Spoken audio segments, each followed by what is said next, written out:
आज हम बहुत ज़्यादा इम्पोर्टेंट टॉपिक डिस्कस करने वाले हैं जिसका नाम है केंद्रीय मंत्री परिषद, सेंट्रल काउंसिल ऑफ मिनिस्टर। जब हम बात करते हैं पार्लियामेंट्री सिस्टम की तो सबसे ज़्यादा जो पावरफुल होती है वो सेंट्रल काउंसिल ऑफ मिनिस्टर ही होती है। आप जानते हो कि पार्लियामेंट्री सिस्टम में जो राष्ट्रपति होता है वो राष्ट्र का प्रमुख तो होता है, लेकिन वो नाम मात्र का ही प्रमुख होता है। एक्चुअल जो पावर होती है वो मंत्री परिषद में होती है और इसका जो नेता होता है या प्रधान होता है, अध्यक्ष होता है, वो प्रधानमंत्री होता है। यानी कि कुल मिलाकर जो सर्वोच्च शक्ति होती है, एक्चुअल पावर होती है, वो कहीं ना कहीं प्रधानमंत्री के अंदर होती है। इसलिए ये टॉपिक आप लोगों के लिए काफी ज्यादा इंपॉर्टेंट हो जाता है और यहाँ से काफी ज्यादा क्वेश्चन पूछे भी जाते हैं। इसलिए हर पॉइंट को आप लोगों को अच्छी तरीके से सुनते हुए और समझते हुए आगे बढ़ना है। तो स्टार्ट करते हैं आज के लेक्चर को। केंद्रीय मंत्री परिषद, सेंट्रल काउंसिल ऑफ मिनिस्टर। जब हम भारत के परिप्रेक्ष्य में बात करते हैं तो भारत में एक पार्लियामेंट्री सिस्टम है जो ब्रिटिश मॉडल पर आधारित है। ठीक है। भारत की राजनीति और प्रशासनिक व्यवस्था की मुख्य कार्यकारी जो अधिकारी होती है वो मंत्री परिषद होती है और इसका नेतृत्व प्रधानमंत्री करते हैं। इसके बारे में थोड़ा सा समझ लेना बहुत ज्यादा जरूरी है। आगे मैं इसकी स्ट्रक्चर भी आप लोगों को पढ़ाऊंगा, लेकिन अगर मैं स्ट्रक्चर इसकी अभी क्लियर कर दूंगा तो आप लोगों के सामने जो सिनेरियो है वो बिल्कुल एक्चुअल आ जाएगा। ठीक है। हम बात करते हैं संसद की। संसद में क्या होता है, दो सदन होते हैं, एक लोकसभा होती है और एक राज्यसभा होती है। एक राज्यसभा होती है और तीसरा सदन या पूरा का पूरा जो कंप्लीट ऑफिस होल्ड करता है वो राष्ट्रपति करता है। राष्ट्रपति करता है। जो लोकसभा और राज्यसभा में सदस्य होते हैं उन्हें एमपी बोला जाता है, member of parliament. Member of parliament, ठीक है। जो लोकसभा के सदस्य होते हैं वो जनता के बीच में से चुनकर आते हैं। जनता में आप लोगों ने देखा होगा कि आप लोगों की कोई कॉन्स्टिट्यूएंसी होगी, ठीक है, कोई लोकसभा क्षेत्र होगा, वहां पर एक व्यक्ति खड़ा होता है इलेक्शन में, निर्वाचन के लिए नामांकन करता है और वहां जनता उसे वोट करती है और वहां से जब वो एमपी बन जाता है, सांसद बन जाता है, तो वो आकर लोकसभा में बैठ जाता है। इतनी बात समझ में आई। जब मैं राज्यसभा की बात करता हूं इसके सदस्य को भी एमपी ही बोला जाता है, लेकिन इनका जो नामांकन होता है, निर्वाचन होता है, उसका प्रोसीजर थोड़ा सा अलग होता है। जो लोकसभा के एमपी होते हैं वो जनता के द्वारा डायरेक्ट चुनकर आते हैं और राज्यसभा के जो एमपी होते हैं वो राज्य के जो एमएलए होते हैं, मेंबर ऑफ लेजिस्लेटिव असेंबली, जिन्हें आप विधायक भी बोलते हो, ये विधायकों द्वारा चुनकर आते हैं अप्रत्यक्ष तरीके से। ठीक है, इतनी बात समझ में आ गई। जो ये लोकसभा के एमपी चुनकर आए, इनमें से एक बड़ी पार्टी होगी। ठीक है, मान लो कि मैं दो एग्जांपल ले लेता हूं, एक मैं कांग्रेस का एग्जांपल ले लेता हूं, एक मैं बीजेपी का एग्जांपल ले लेता हूं, एक मैं आम आदमी पार्टी का एग्जांपल ले लेता हूं। इनमें तीनों लोगों ने चुनाव लड़े, तीनों दलों ने चुनाव लड़े और इसमें से कुछ लोग चुनकर आए। कांग्रेस के हो सकता है कि एक्स चुनकर आए हों, बीजेपी के वाई मेंबर चुनकर आए हों और आम आदमी पार्टी के जेड मेंबर चुनकर आए। ठीक है। अब सरकार बनानी है। अब क्या करना है, हमें सरकार बनानी है। सरकार कब बनेगी, जब लोकसभा के जो टोटल सदस्य होंगे, जितने भी चुनकर आए, मान लो कि 545 सदस्य चुनकर आए हैं, ठीक है, हम क्या करेंगे, इनका आधा कर देंगे और +1 कर देंगे। जब ये आंकड़ा निकाला जाएगा, कैलकुलेशन की जाएगी, तो हमारे सामने 273 एमपी आएंगे निकलकर। यानी कि इन तीनों दलों में से किसी एक को भी सरकार बनाने के लिए 273 का आंकड़ा पार करना पड़ेगा। यानी कि एक दल के पास में 273 एमपी होने जरूरी हैं, तभी ये सरकार बन सकती है। ठीक है। हो सकता है कि कांग्रेस के पास ये एमपी ना हो, बीजेपी के पास भी ना हो और आम आदमी पार्टी के भी पास ना हो। उस वक्त की जो कंडीशन होती है, उस वक्त कोई भी एक पार्टी, जो बड़ा दल होगा या फिर कोई छोटा दल हो सकता है, वो आपस में गठबंधन की सरकार भी बना सकता है। जैसे करंट का अगर मैं सिनेरियो दिखाता हूं तो करंट में एनडीए गवर्नमेंट चल रही है। एनडीए गवर्नमेंट चल रही है, ठीक है, नेशनल डेमोक्रेटिक अलायंस इसे बोला जाता है और ये बीजेपी समर्थित सरकार है, यानी कि बीजेपी की सरकार है और इसमें कुछ और पार्टियों ने भी अपना समर्थन दिया हुआ है। इसलिए ये गठबंधन की सरकार फिलहाल भारत के अंदर रूल कर रही है। समझ में आ गई बात। अब हो सकता है कि इनके पास में जो है मेजोरिटी पूरी है, 273 एमपी या 280 एमपी इनके पास में है। अब इनमें से एक व्यक्ति निकल कर आएगा जिसे उम्मीदवार बनाया जाएगा प्रधानमंत्री पद का। इसे उम्मीदवार बनाया जाएगा प्रधानमंत्री पद का। ये कौन तय करेगा, ये जो एमपी होंगे, सभी के सभी जो एमपी होंगे वो मेजोरिटी से तय करेंगे कि हम अपना नेता इस व्यक्ति को चुन रहे हैं। फिलहाल में जो अपना नेता चुना हुआ है वो नरेंद्र मोदी को चुना हुआ है और वो ही प्रधानमंत्री पद के दावेदार थे उस समय पर और आज वही प्रधानमंत्री पद को होल्ड कर रहे हैं। ठीक है, इतनी बात समझ में आई। उसके बाद में जब ये सरकार बन जाएगी तो राष्ट्रपति इन लोगों को क्या दिलाता है, शपथ दिलाता है। सबसे पहले जो शपथ वो दिलाता है वो प्रधानमंत्री को शपथ दिलाता है। सबसे पहली जो शपथ होगी वो किसे दिलाई जाएगी, प्रधानमंत्री को शपथ दिलाई जाएगी। उसके बाद में क्या होता है, उसके बाद में प्रधानमंत्री एक लिस्ट बनाता है। प्रधानमंत्री एक लिस्ट बनाता है, जो एमपी जीत कर आए थे, सदस्य जीत कर आए थे, उनमें से एमपीओ की एक लिस्ट बनाई जाती है और उस लिस्ट में कुछ नाम रखे जाते हैं और ये लिस्ट राष्ट्रपति को दे दी जाती है। जब राष्ट्रपति के पास में ये लिस्ट जाएगी तो राष्ट्रपति पूछेगा प्रधानमंत्री से कि ये लिस्ट किस चीज की है, तो राष्ट्रपति को बोला जाएगा कि साहब आपको मंत्री बनाने हैं, क्योंकि मंत्रियों को भी शपथ राष्ट्रपति ही दिलाता है, नियुक्ति भी राष्ट्रपति करता है, प्रधानमंत्री की नियुक्ति भी राष्ट्रपति करता है। तो जो भी व्यक्ति, जो भी एमपी मंत्री बनेंगे, उनकी जो सिफारिश होगी, उन्हें तो सलाह देगा, वो कौन देगा? वो प्रधानमंत्री ही देगा। ठीक है, जब ये मंत्री बन जाएंगे तो इनका अपना क्या होगा, एक ऑफिस बन जाएगा कि जहां पर सारे मंत्री बैठकर क्या कर सकते हैं, सलाह कर सकते हैं, देश के बारे में डिसीजन ले सकते हैं, कोई भी पेंडिंग डिसीजन पड़ा है उसे ले सकते हैं। यानी कि कोई भी देश के लिए, देश की व्यवस्था को सुचारू रूप से चलाने के लिए ये लोग डिसीजन ले सकते हैं।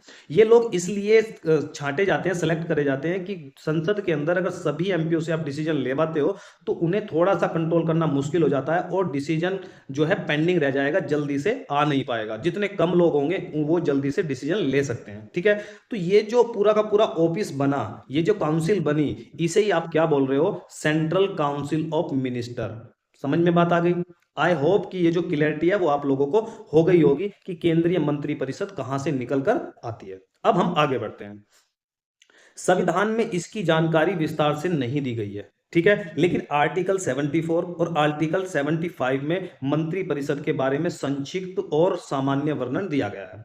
अनुच्छेद 74 मैंने आप लोगों को कितना ही रटवा दिया है, अब तो आप लोगों को बहुत अच्छी तरीके से ये याद हो गया होगा। आर्टिकल 74 कहता है कि मंत्रिपरिषद से संबंधित जो भी जानकारी होगी वो आर्टिकल 74 में मिलती है। ठीक है, आर्टिकल 75 मंत्रियों की नियुक्ति, कार्यकाल, उत्तरदायित्व, योग्यता, शपथ, वेतन और भत्तों की जो जानकारी होगी उससे रिलेटेड जो प्रोविजन होंगे वो आर्टिकल 75 में किए गए हैं। अभी तक हम आर्टिकल 74 और 75 को एज ए रेफरेंस पढ़ रहे थे कि इसमें कुछ चीजें बोली गई हैं, लेकिन जब हम काउंसिल ऑफ मिनिस्टर पढ़ेंगे या पढ़ रहे हैं आज, तो उसमें इसमें जो है डिटेल में पढ़ेंगे कि 74 में क्या लिखा हुआ है, एक्चुअल में क्या लिखा हुआ है और 75 में क्या लिखा हुआ है। तो 74 में है मंत्रिपरिषद से संबंधित जानकारी है और 75 में जो मंत्रियों की नियुक्ति, कार्यकाल, उत्तरदायित्व, योग्यता, शपथ, वेतन और भत्तों से जुड़ी जो जानकारी है वो हमें आर्टिकल 75 में मिलती है। समझ में आ गई बात? चलो आगे चलते हैं। मंत्रिपरिषद का संवैधानिक प्रावधान क्या है, ये जानना बहुत जरूरी है कि हमारे संविधान में चीजें किस तरीके से लिखी गई हैं, क्योंकि जो भी चीजें हो रही हैं वो कहीं ना कहीं संविधान के, कॉन्स्टिट्यूशन के माध्यम से ही तो हो रही है। तो कॉन्स्टिट्यूशन का जो आधार है, उसका जो उपबंध है किसी भी चीज का कॉन्स्टिट्यूशन में, वो जानना बहुत ज्यादा जरूरी हो जाता है। तो मंत्रिपरिषद का संवैधानिक प्रावधान क्या है? राष्ट्रपति को सलाह और सहायता देने के लिए एक मंत्रिपरिषद होगी। भाई आप जानते हो कि राष्ट्रपति का एक ऑफिस है, बेचारा अकेला बैठा रहता है। अब ये सोचा गया कि यार इस अकेले व्यक्ति को कोई तो सलाह देगा ना, यार इसकी हेल्प तो करोगे। आप लोकसभा में तो 545 मेंबर बैठ गए, आप राज्यसभा में बहुत सारे मेंबर हो गए, यार तुम्हारा मन लगा रहेगा, लेकिन यार राष्ट्रपति अकेला तुमने बैठा दिया, इसे सलाह और सहायता इसकी भी तो जरूरत पड़ेगी ना, किसी की तो जरूरत है ना इसे। तो एक काम करते हैं, मंत्रिपरिषद बना देते हैं, वो क्या करेगी, इसकी सहायता भी करेगी और इसे सलाह भी देगी। ठीक है, और इसका जो प्रधान होगा वो प्रधानमंत्री रखा जाएगा, इसीलिए नाम नाम है। देखो मंत्री कर दो, मंत्री को अलग कर दो, और मंत्रियों की जो कैबिनेट मिनिस्टर होती है, मिनिस्ट्री होती है, या फिर ये मान लो मंत्रिपरिषद होती है, उसका प्रधान कौन है, तो इसलिए उसके नाम के सामने क्या जोड़ दिया, प्रधानमंत्री। इन सभी का जो प्रधान होगा उसका नाम क्या होगा, प्रधानमंत्री। राष्ट्रपति इसी की सलाह पर कार्य करेगा। राष्ट्रपति को जो ये सलाह देगी, ये उसी की सलाह पर राष्ट्रपति कार्य करता है, और राष्ट्रपति इसकी सलाह को पुनर्विचार के लिए लौटा सकता है। हमने दो संविधान संशोधन डिस्कस किए थे। जो संविधान संशोधन था, 42वां संविधान संशोधन 1976 और 44वां संविधान संशोधन 1978। ठीक है, ये इंदिरा गांधी जी के टाइम पे हुआ था, और ये जो जनता दल की सरकार थी मोरारजी देसाई की, ये उनके समय पर संशोधन किया गया था।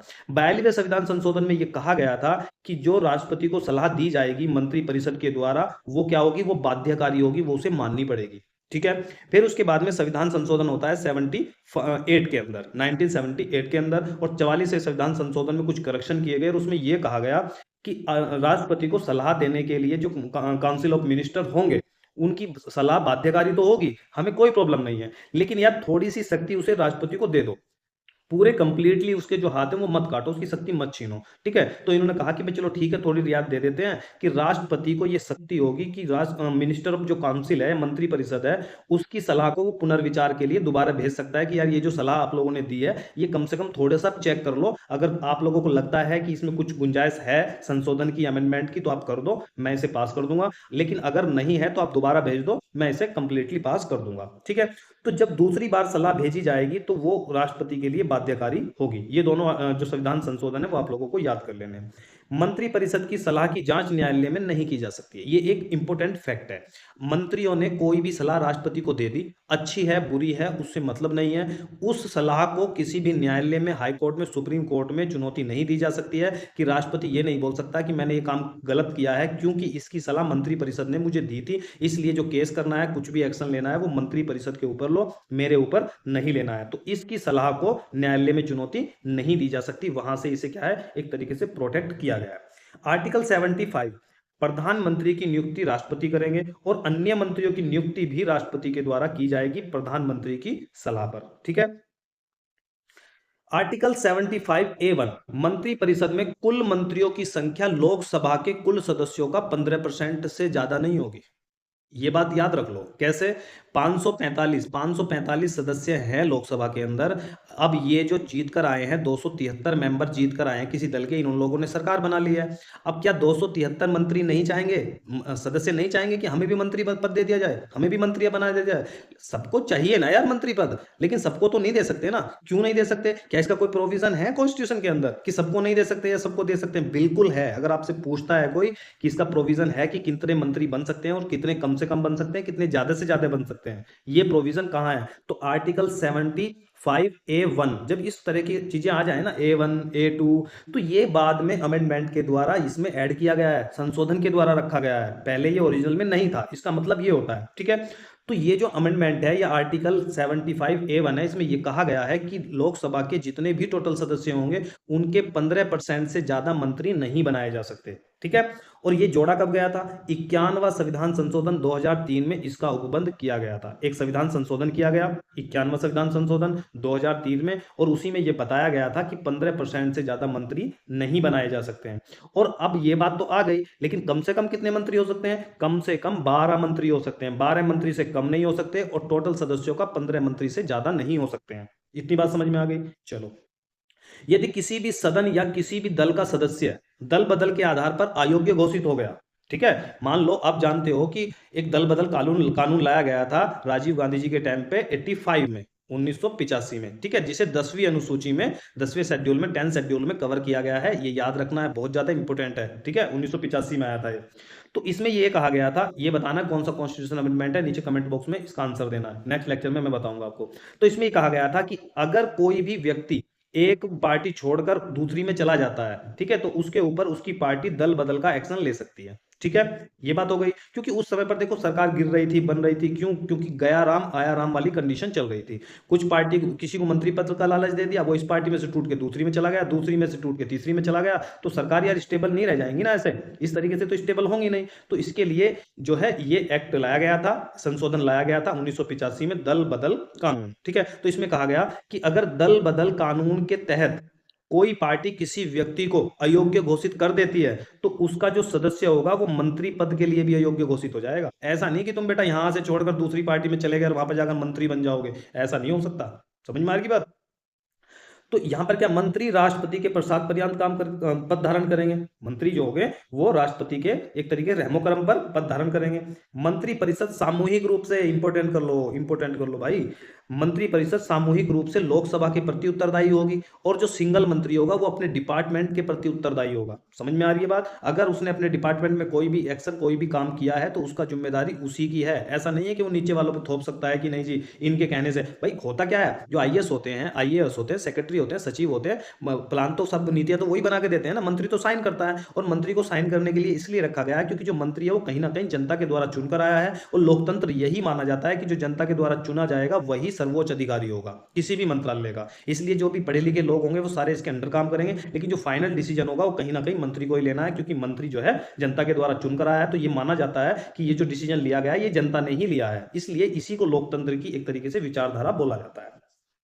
राष्ट्रपति मंत्रियों को पद व गोपनीयता की शपथ दिलाता है। आपको किस कोई और दे देगा कि भाई गोपनीयता की शपथ दिलाता है या पद की शपथ, कुछ भी एक्स्ट्रा दे देगा, लेकिन आप लोगों को याद रखना है पद व गोपनीयता की शपथ राष्ट्रपति मंत्रियों को दिलाता है।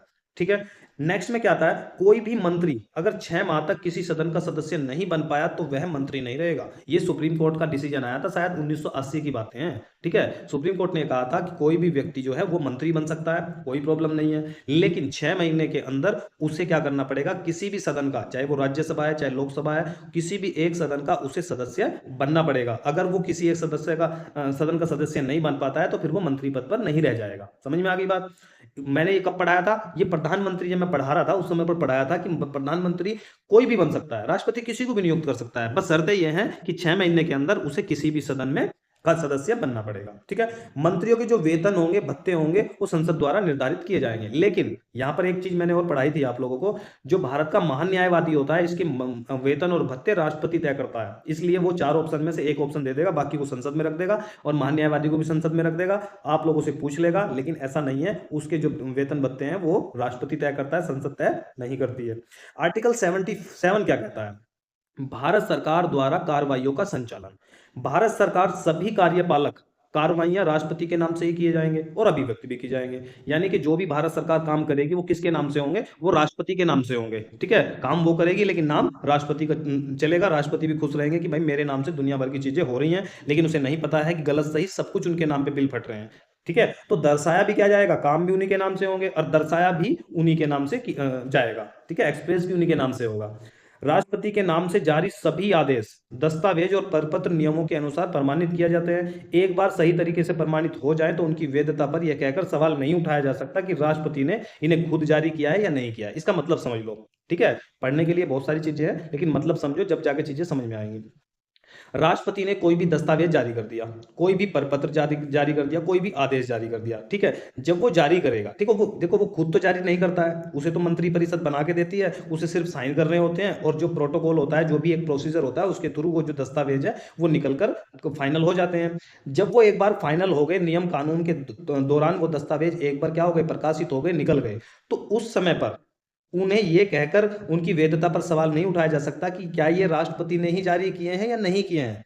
ठीक है। ऐसा नहीं है कि आप कोर्ट के अंदर जाकर बोल दोगे कि साहब हमें तो शक हो रहा है ये राष्ट्रपति ने किए भी हैं या नहीं किए हैं। तो इसलिए कोर्ट में ले जाकर इस चीज को सुरक्षा प्रदान की गई है कि बार बार हम चेक नहीं कराएंगे कि राष्ट्रपति ने किए हैं नहीं किए हैं। कोर्ट का काम है, कोर्ट में सवाल उठाओ, कोई दिक्कत नहीं है, लेकिन कोर्ट का काम है संवैधानिक प्रक्रिया को देखना कि कोई भी नियम है, कोई भी दस्तावेज है, कोई भी आदेश है, कोई भी प्रपत्र है, क्या वो संविधान का उल्लंघन तो नहीं कर रहा है। अगर वो संविधान का उल्लंघन कर रहा है तो भले ही वो संविधान संशोधन है, भले ही वो कोई एक्ट है, ठीक है, वैधानिक एक्ट है, चाहे कोई भी बॉडी है, कुछ भी है, जो सुप्रीम कोर्ट है वो क्या करेगा, वो उसे उठाकर डस्टबिन में डाल देगा। मैंने आप लोगों को एनजेएसी पढ़ाया था, एनजेएसी पढ़ाया था, जो एक तरीके से सरकार का जो कंट्रोल है या सरकार की जो भागीदारी है वो कहीं ना कहीं जजों की नियुक्ति के अंदर होने के लिए लेकर आया था। लेकिन इसे जो है बेसिक स्ट्रक्चर का हनन बताकर सुप्रीम कोर्ट ने डस्टबिन में डाल दिया था।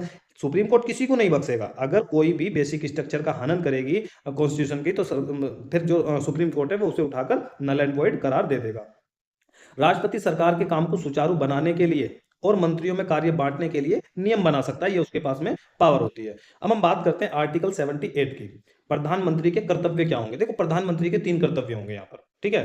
पहला कौन सा होगा, आर्टिकल 78 में क्या कहा गया है, पहला कर्तव्य ये होगा, राष्ट्रपति कहेगा कि भाई संघ के प्रशासन से जुड़े मामलों के बारे में मंत्रिपरिषद द्वारा जो भी निर्णय लिए गए हैं, जो भी विधायन बनाए गए हैं, तो प्रधानमंत्री का ये कर्तव्य है कि उनके जो प्रस्ताव है उसके बारे में राष्ट्रपति को जानकारी दे कि भाई मंत्रिपरिषद क्या प्रशासनिक कार्रवाई कर रही है या संघ से रिलेटेड कुछ कर रही है या फिर कोई निर्णय ले रही है, कोई विधान बना रही है, तो उससे रिलेटेड कुछ भी वो कर रही है तो प्रधानमंत्री का कर्तव्य है कि उसकी जानकारी वो समय समय पर प्रधानमंत्री को, राष्ट्रपति को देता रहे। पहला। दूसरा, इनसे जुड़ी जानकारी अगर राष्ट्रपति खुद भी मांगता है, ठीक है, पहला तो प्रधानमंत्री को यह कर्तव्य है कि वो दे, लेकिन अगर राष्ट्रपति खुद से मांगता है तो ये सारी जानकारी आप लोगों को राष्ट्रपति को प्रोवाइड करानी पड़ेगी। ठीक है। दो चीज हो गई आर्टिकल 78 में। तीसरी चीज क्या बोली गई है, तीसरी चीज क्या बोली गई है, ये कोई मंत्रालय है, मानो मैंने कहा कि भाई ये होम मिनिस्ट्री है, होम मिनिस्ट्री है, होम मिनिस्ट्री के जो मुखिया है वो कौन है, अमित शाह है। अमित शाह ने कोई डिसीजन ले लिया, कोई फैसला ले लिया, ठीक है, और उसके बारे में जो चर्चा है वो मंत्रिपरिषद में हुई नहीं है, तो राष्ट्रपति को ये अधिकार दिया गया है, तो राष्ट्रपति कहेंगे कि भाई अकेले अकेले काम मत किया करो, ठीक है, सभी एक जगह बने हो, एक ऑफिस बनाया है मंत्रिपरिषद का, तो उनके पास में भी थोड़ी सी चर्चा कर लिया करो, ठीक है। तो अगर कोई भी डिसीजन किसी अकेले मंत्री ने लिया है और मंत्रिपरिषद ने उस पर विचार नहीं किया है, तो राष्ट्रपति को ये पावर होगी कि वो मंत्रिपरिषद के विचार के लिए उस डिसीजन को भेज सकता है। ये तीनों चीजें आप लोगों को याद रखनी है, 78 में ये चीजें कही गई है। आर्टिकल 88 की जब हम बात करते हैं, सदन में मंत्रियों के अधिकार क्या क्या होंगे, ठीक है, देखो अधिकार इसे क्या क्या मिले हुए हैं। पहला अधिकार इसे मिला हुआ है, किसी भी मंत्री को यह अधिकार होगा कि वो संसद के किसी भी सदन में, चाहे फिर वो लोकसभा है चाहे फिर वो राज्यसभा है, किसी भी सदन में भाग लेने का, उसकी उसकी कार्रवाई में भाग लेने का अधिकार इसे होगा। ऐसा नहीं है एक सदस्य दूसरे सदस्य विधान जो आप लोगों की राज्यसभा का सदस्य है लोकसभा में आ जाएगा, कार्रवाई में भाग ले लेगा, ये वाला इसके में चला जाएगा, ये नहीं कर सकते। लेकिन मंत्रियों को यह अधिकार होता है, अगर कोई लोकसभा का मंत्री है, यहां से चुना गया है वो, लेकिन वो राज्यसभा की कार्रवाई में भाग ले सकता है, अगर वो मंत्री होगा उसे ये अधिकार होगा, ठीक है। वह दोनों सदनों की संयुक्त बैठक में भाग ले सकता है, ठीक है। दोनों सदनों का मतलब क्या है, कोई भी एक्ट है उसके ऊपर ना तो लोकसभा में सहमति बन रही है ना राज्यसभा में सहमति बन रही है, लेकिन वो एक्ट पास होना तो जरूरी है, विधेयक पास होना जरूरी है। तो राष्ट्रपति को एक शक्ति होती है आर्टिकल 112 के तहत, ठीक है, ये याद रख लेना, मैंने पढ़ाया था लास्ट टाइम। आर्टिकल 112 ये कहता है कि राष्ट्रपति दोनों सदनों की संयुक्त बैठक बुला सकता है और जिसकी अध्यक्षता स्पीकर करते हैं, लोकसभा के अध्यक्ष करते हैं, क्वेश्चन भरपूर पूछे जाते हैं इससे, ठीक है, ये करेंगे। और उसके बाद में जब ये कॉम्बिनेशन हो जाएगा तो उस दौरान कोई भी जो एक्ट था, विधेयक था, वो फंसा हुआ था, वो यहां से पास करके निकाल लिया जाता है, ठीक है। तो ये जो संयुक्त बैठक होगी, इस बैठक में भी मंत्री को अधिकार होगा कि वो इसमें भाग ले सकता है। वह संसदीय समिति जिसका वह सदस्य बनाया गया उसकी बैठक में भी भाग ले सकता है, ठीक है। आप जानते हो कि संसद की जो समिति बनाई जाती है उसमें जो है सदस्यों को रखा जाता है, ठीक है, तो उसमें भी ये भाग ले सकता है, इसे अधिकार होगा, किसे, मंत्री को, मिनिस्टर को। लेकिन उसे मत देने का अधिकार नहीं होगा, मैंने ये नोट में डाला है, काफी ज्यादा इंपॉर्टेंट है। ये उनकी कार्रवाइयों में भाग तो ले सकता है भाई, जब दोनों सदनों की कार्रवाई में भाग लेगा, संयुक्त बैठक में भाग लेगा, तो वोटिंग होती है ना वहां पर, तो लेकिन ये वोटिंग में भाग नहीं लेगा, ठीक है, वैसे भाग लेगा लेकिन ये वोटिंग में भाग नहीं ले सकता है, ये इसकी कुछ अधिकार होते हैं, ठीक है। तो आज के लिए इतना ही। एक एक पॉइंट जो भी मैंने आप लोगों को एक एक पॉइंट पढ़ाया वो बहुत डिटेल में समझ के कॉन्सेप्ट क्लियर करके पढ़ना है, क्योंकि क्वेश्चन थोड़ा सा भी घुमा के, हालांकि क्वेश्चन यहां से बाहर आएगा नहीं, पहली चीज तो मैं आप लोगों को ये बता रहा हूं, घुमाएगा तो इन्हीं पॉइंटों में से कोई क्वेश्चन वो घुमा कर दे देगा, लेकिन वो होगा इसी के अंदर से, ठीक है। लेकिन अगर 1% घुमाकर देता भी है तो अगर आप लोगों को कॉन्सेप्ट क्लियर होगा तो आप क्वेश्चन को निकाल कर ले जाओगे। इसलिए कोई भी पॉइंट वीडियो को स्टार्टिंग से लेकर ऐसे देखा करो जैसे आप कुरान पढ़ रहे हो, क्यों, क्योंकि कोई भी चीज छूटनी नहीं चाहिए, अगर छूट गई तो चीजें आप लोगों के सामने प्रॉब्लम क्रिएट कर देंगे। एक एक मार्क्स से भी बच्चों का सिलेक्शन रुकते हुए देखा गया है, ठीक है। तो आज के लिए इतना ही। वीडियो आप लोगों को पसंद आती है तो वीडियो को लाइक कर दिया करें, दोस्तों को शेयर भी कर दिया करें ताकि उनका भी बेनिफिट हो जाए, और चैनल पे अगर आप लोग नए होते हो तो चैनल को सब्सक्राइब भी कर लिया करें ताकि आने वाले जितने भी लेक्चर होंगे उनकी जो नोटिफिकेशन है वो आप लोगों को टाइम टू टाइम मिलती रहे। आज के लिए इतना ही, मिलते हैं नेक्स्ट लेक्चर में, जब तक के लिए दीजिए मैं इजाजत। जय हिंद, जय भारत।